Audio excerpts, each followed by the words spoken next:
Я тоже хочу поделиться своими впечатлениями про Абхазию. Тем более у меня еще, как говорится, свежо предание. Мы ездили прошлым летом, еще не прошло года. Первое, что нам посоветовали взять с собой, это огромное количество лекарств. От кишечной палочки, от ротавируса. Короче, я набрала с собой смекты, цирукала, энтеросгель, который я ела просто даже для профилактики. И ужасная тошнота преследовала меня всю поездку. У мужа он вроде держался, но несмотря на то, что он тоже пил лекарства, в концу все-таки прорвало эту яму. Нам советовали выпить там кока-колы, которая тоже помогает, типа обеззараживает и так далее. Но это вообще ненормально. То есть я ехала со страхом, простите за выражение, обосраться в отпуске. И уже дома начала пить этот энтеросгель. И когда я приехала, я там его пила 3 раза в день на всякий случай. И не зря. У меня весь отпуск, знаете, как будто меня держали за пупок.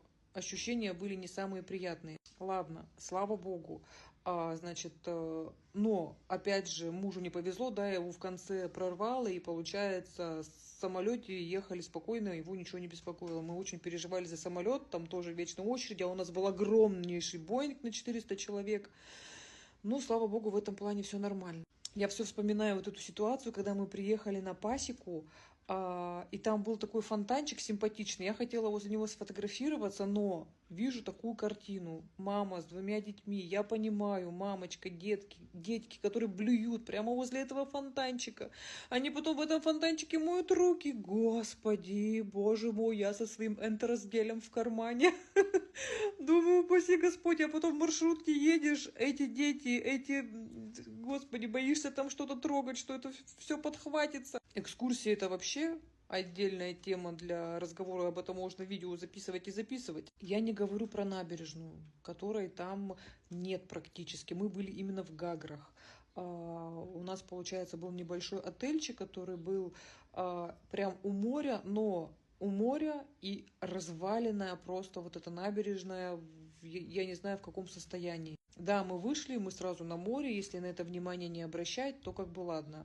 Я была на море 2-й раз, 1 раз мы там 100 лет назад были в Сочи, нас родители отправляли с группой подростков под присмотром, там все дела, ну мы там особо ничего не поняли, а тут мы уже более осознанно ехали.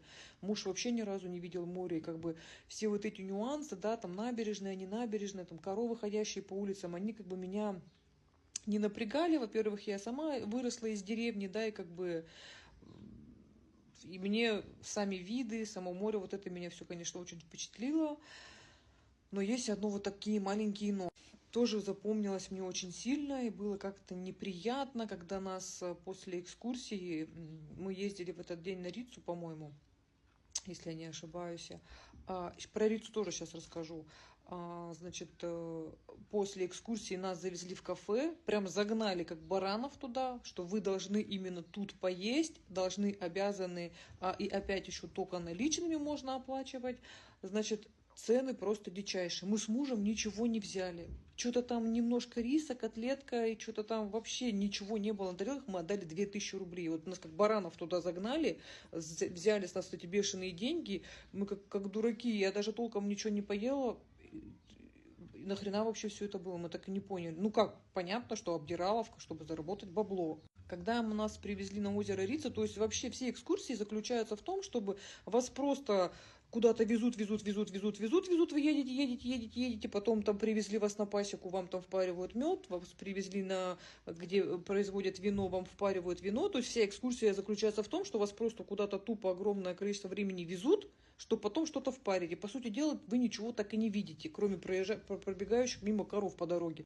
Привезли нас, короче, на озеро Рица, я не знаю, дали нам полчаса, мы ничего там не успели, ни посмотреть, ни увидеть, толком поесть не успели. Там еще нам этот официант, не официант нахамил, потому что, оказывается, у них тут в кафе только наличные, а у нас только карты. И вот он ходил, прям вот психовал, вот прям дергался на нас, что ему там пришлось где-то какую-то там, не знаю, эту абхазскую, не абхазскую-то карту там просить, кому-то, чтобы мы это перевели. То есть мы уже неприятно. И потом мы так торопились, а хотели мороженого поесть, а нам надо уже бежать на этот автобус. Мы еще озеро толком не увидели. Вот мне подружка недавно писала, Лена, мы, значит, хотим поехать в Гагру, скажи нам, куда можно там сходить? Я говорю, блядь, никуда. Никуда там нельзя сходить, там ничего нету.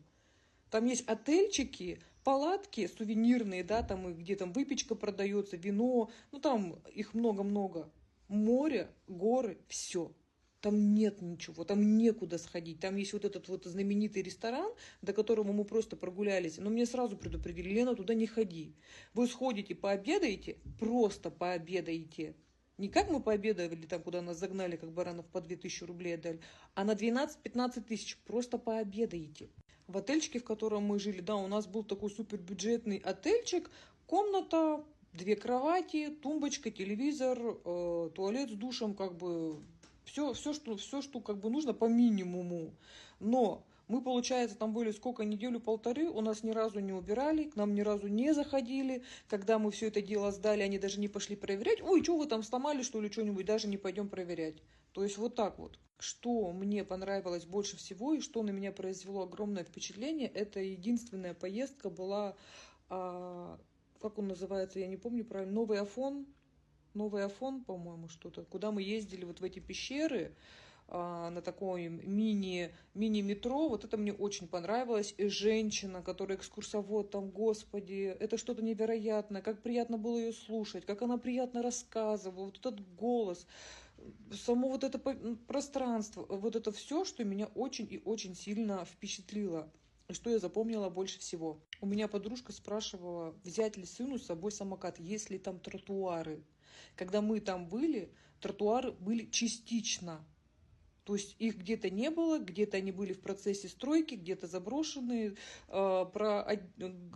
гнащие, как сумасшедшие, вот эти бесконечные «Жигули», которые невозможно дорогу перейти. Это был ужас. Один раз мы решили сходить на рынок. Нам посоветовали, что это тоже как достопримечательность в Гаграх, вот этот их местный рынок. Мы, значит, поехали.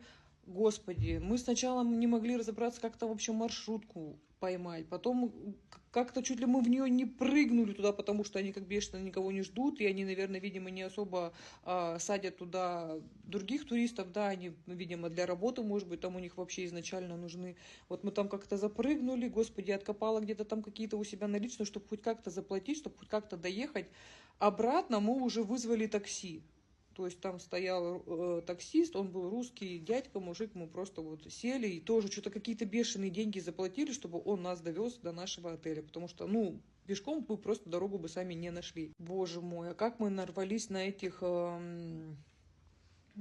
Мы были первый раз, да, и не знали, что с таким можно столкнуться, нарвались на этих, на цыган. Цыгане-мошенники, значит, там навязывают узлы, тебе красной ниточкой, желают тебе всего хорошего, значит, вот тебе за счастье, вот тебе за дочку, вот тебе за сына, там узлы навязывает это бесконечное количество тебе и мужу. И потом в конце говорит, вот, мол, сколько не жалко, типа там за каждый узелочек там дайте денег. Ну я, что, думаю, ребенок маленький, да, думаю, дам 500 рублей. Ну 500 рублей, извините меня, просто так прохожему, ни за что, за какую-то, блядь, веревочку, которую мне там навязали. Вы что, какие 500 рублей? Да каждый узелок не меньше 1000. Каждый узелочек не меньше 1000. Он мне их там навязал, хреново тучу этих узелков. Вы что, прикалываетесь, что ли? Короче, он нас еще матом покрыл, что мы уроды, дебилы и прочее. Мы потом еще эти веревки, блядь, срезали 3 часа.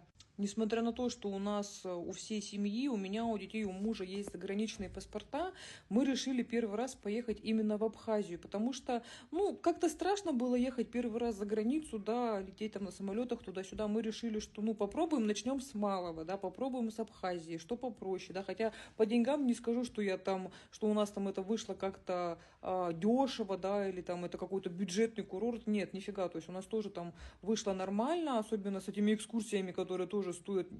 То есть там вот эта вот разводиловка с этими экскурсиями тоже прям бесила. Вот, а если мы сейчас заедем еще туда, если вы скинетесь по 500 рублей, если вы еще доплатите 500 рублей, а если вы еще заплатите 500 рублей, то мы еще там на гору заедем, то есть...